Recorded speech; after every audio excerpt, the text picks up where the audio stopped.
तो यहाँ पर एक लड़की को दिखाया है जो कि बाथटब में पड़ी हुई होती है, जिसका नाम जेनी होता है। जैसे ही उसकी आँख खुलती है और वो बड़बड़ाती है, व्हाट्स गोइंग ऑन, लगता है काम करते करते मैं उसी में खो गई थी। फिर जैसे ही उसकी आँख खुलती है और वो देखती है मिरर पर लिखा था कि मैं जेनी यंग। तो वहाँ पर वो सोचती है कि क्या ये वही नॉवल की साइड कैरेक्टर नहीं है जिसे मेल लीड ने इस्तेमाल करके छोड़ दिया था। रुको, कहीं मैं सच में तो किसी नॉवल के अंदर नहीं आ गई। असल वाली जेनी यंग तो असली यंग फैमिली की डॉटर है, जो बचपन में गांव में खो गई थी और यंग फैमिली ने उसे ढूंढने में करोड़ों खर्च किए, लेकिन एक चप्पल तक नहीं ढूंढ पाई। वो लोग हमेशा कहते हैं दूर रहो, तुमसे गरीबी की बदबू आती है। और सबसे मज़ेदार बात की ये थी कि असल जेनी सस्ते कपड़े पहनकर वीर के पीछे पागलों की तरह घूमती थी। वीर, ये मेरी इस महीने की सैलरी सब तुम्हारा है। मेरी पोर्च की पैसेंजर सीट सिर्फ तुम्हारे लिए है। इस हिल साइड विला की मालकिन भी तुम हो। लेकिन फिर वीर वाइट की पहली मोहब्बत विदेश से वापस आ गई। तब जाकर जेनी को समझ आया, मर्दों की मीठी बातों पर भरोसा करने से अच्छा है भूतों पर विश्वास कर लो। उसके बाद यंग फैमिली ने जल्दी से उसकी शादी देश के सबसे बड़े बिजनेसमैन राज से कर दी। लेकिन शादी की रात जेनी ने सुसाइड कर लिया। हे भगवान, क्या वो लड़की सच में वीर वाइट के प्यार में इतनी अंधी हो गई थी? अरे राज तो देश का सबसे अमीर आदमी है, अरबों की दौलत, उसकी सांसों से भी पैसों की खुशबू आती है। चलती फिरती कैश मशीन है वो, और वो वीर एकदम बेकार इंसान।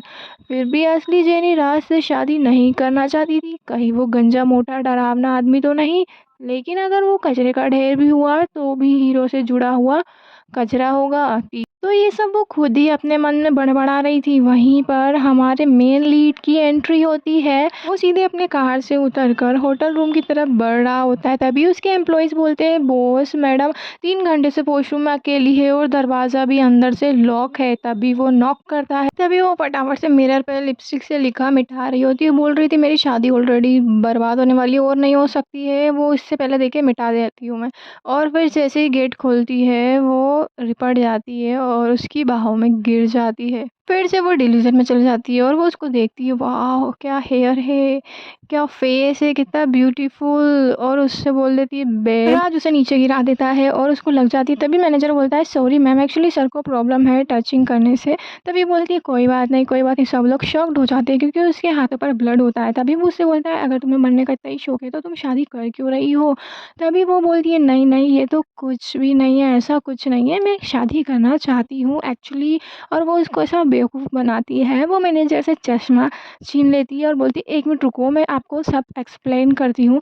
और वो चश्मा टाई वगैरह छीन के और बोलती है कि एक्चुअली ना मैं यहाँ पर खड़ी थी और एकदम मैं गिर गई और मेरा हाथ कट गया, गलती से स्लिप हो गई। और अगर आपको विश्वास नहीं हो रहा तो मैं क्या आपको सीरियस में करके दिखाऊं? और वो सब हैरान हो जाते हैं और वो बोलती है तो ये बस यही था। तभी वो उससे बोलता है, चलो बकवास मत करो, नीचे आओ। और बोलता है कि इसको कोई बैंडेज दो लगाने के लिए। तभी सब लोग वहाँ से चले जाते हैं और वो भी बोलती है, क्या देख रहे हो, मैंने सच ही तो कहा है।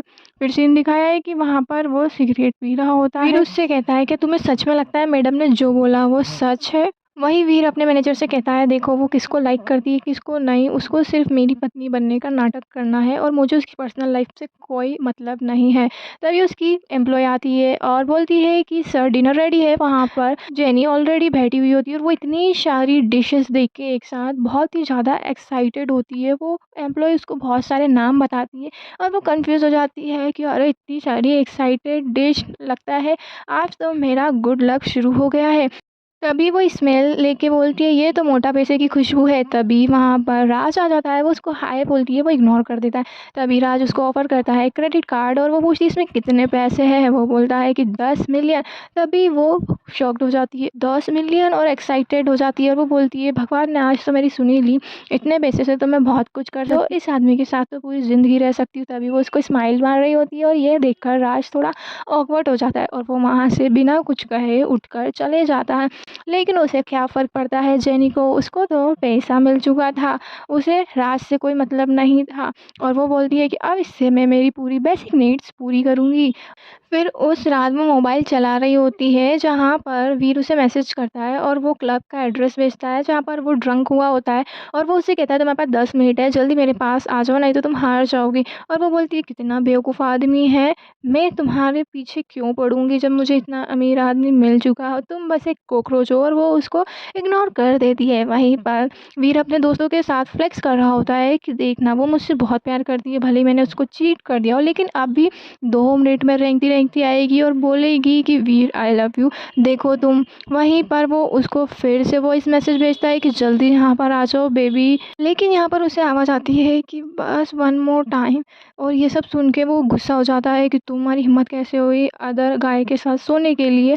तभी उसका फ्रेंड बोलता है शायद मैंने सुना है कि उसकी शादी हो गई है, शायद वो उसका हस्बैंड होगा। लेकिन यहाँ पर तो ट्विस्ट और कुछ था, वो सिर्फ एक वीडियो थी और वो बहुत ही ज़्यादा हंस रही थी क्योंकि उसने उसको बेवकूफ़ बना दिया। और जैसे ही वो गर्दन नीचे कर लेट रही होती है, हंस रही होती है, तभी उसकी नज़र जाती है, एक गेट खुलता है, वहाँ पर एंट्री होती है वीर की, और वो उसकी बॉडी देखकर बोलती है वाओ। और जैसे ही है ना, उसके हाथ से एक म्यूज़िक प्ले हो जाता है और वापस से आवाज़ आती है वन मोर टाइम बेबी, झट पटाकर उसे बंद कर देती है।